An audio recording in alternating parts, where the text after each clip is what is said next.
السلام عليكم ورحمة الله تعالى وبركاته وسلامتين لمن ضاضياشينا كحوران كنالكينا برامانتا maanta waxaan hayaa video sidee loo remove gareeyaa gmailka aanad baanayn aba aanad wax muraada ka lahayn.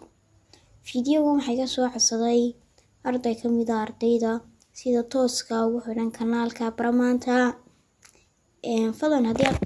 fadlan haddii aad nagu cusub tahay kanaalka subscribe si aad nagu soo biirtid calaamada gambaleelkana furo si aad u noqoto qofka ugu horeeya daawada fiidiyoda aynu soo upload garayno.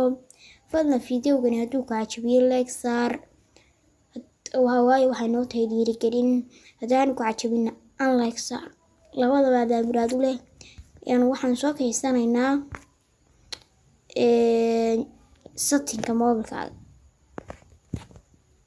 settingka mobilka afan aniga badka lula galay. waxaa soo kaysanaysaa settingka mobilka. settingka markaad soo kacisatid faylkaas ayaad ka baaraysaa akoon amba searchiga bartaa searchigaas ayaad ku qoraysaa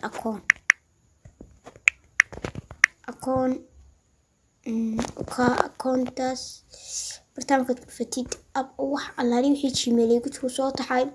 waxaa laga yaabaa inay gmailadan aanay ku muuqan waayo anaa qariyay ma doonayo waxa ay ku jireen aan soo bandhigo. anigu badankooda mariyay waxaan leeyahay 2 amba 3 badanka dad baa iga gashaday. balika mid baynu ku eegaynaa imika waxaynu ku eegaynaa مثلا kaasaynu ku eegaynaa dabadeedna bartaas remove account aad ku dhufanaysaa waans dhigin remove account ku dhufatid haddana bartaa kale ku soo baxay haddana remove account ka dooro. sidaas ayuu kaaga baxay gmailkii aanad waxba ku falin. walaal saasaa la iskaga remove gareeyaa gmailada aanad waxba ku falin. waxaan filayaa imikaba ardaygii iga soo codsaday inuu aad iyo aad uga bogday. fiidiyogeena maanta intaas ayuu ku eegyahay.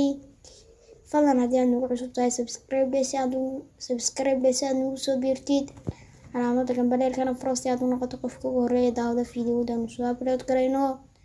aad iyo aad baad u mahadsan.